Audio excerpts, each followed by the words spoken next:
scam that's become so normalized that we don't even realize it's a scam anymore. The entire United States of America's food system.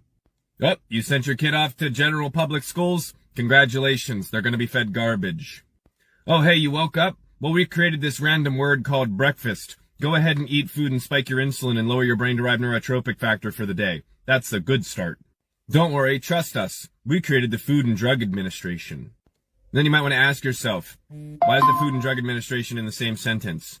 Well, because if you eat all the foods in the grocery store with all of the ingredients that disrupt your gut microbiome, then you're going to be able to disrupt your brain. You disrupt your brain, you disrupt your body. You disrupt your body, well, guess what? Your body's not going to function the way that it's supposed to function, so you're going to have to go to the hospitals and work with the drug operating centers. Doctors, sorry, or your PCP is going to help you. Your primary creator of prescriptions. All of these things might seem a little bit crazy until you realize that taking control of your life is one of the most important things that you're ever going to choose to do. You start to self-educate, guess what? You become dangerous to the society that we live in, at least the United States of America. Other countries ban chemicals, and we're over here having lawsuits over taste the rainbow. No, taste depression, taste anxiety, taste lower levels of brain-derived neurotropic factor. Taste all of the things that taste really good because they put you in an fMRI machine. They fed you some random foods. Your brain said, and now you have a dopamine-based addiction on your foods. You're not actually eating things because they're healthy. They just taste good and trigger your dopamine. And then maybe like 30, 45 minutes later, you're like, wow, I absolutely feel like crap. It's kind of like